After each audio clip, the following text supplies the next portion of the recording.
Welcome back to Thomas Turner's Bite-Sized blog.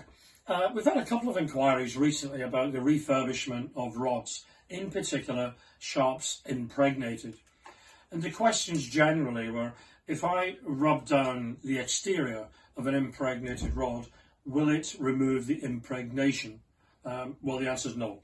The word impregnated, of course, is used because the varnish bath that these cane blanks are soaked in for a period of time is what impregnates, or sucks in, if you like, the varnish into the rod.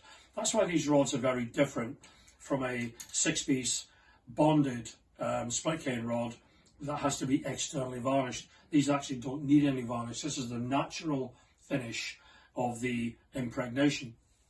So this is my own rod. This is a spinning rod, Sharpe spinning rod.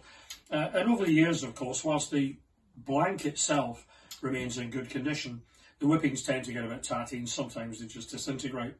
So I give this to my friendly long-time pal Kevin Bain's rod builder, who has sympathetically re-whipped the original guides, having cleaned them all with a toothbrush and made them gorgeous and put them back on the rod again. And what's happened is it's made a super clean looking rod that's going to last forever. I actually fish with these on old Cardinal models, and the rod will probably outlast me. Sharpe's had a claim to fame in that they have never had a rod delaminate.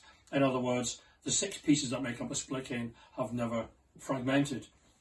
And there's even a story of a guy fishing up north, lost his rod and reel overboard whilst he was fishing, couldn't find it.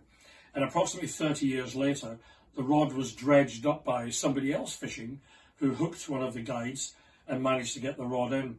Now, the whippings were shot, the handle was all mush, basically, having lay on it, but the rod itself was 100% original and correct. And all they've done was they cleaned it down, recorked it, re-ringed it, and the rod went out and will fish for another lifetime. So these are great value rods. And if you get one of these and look after it, always dry it out, always hang it up, and always use a vintage reel because it just looks better. So any other questions, stick them down the line to us and I'll come back to you.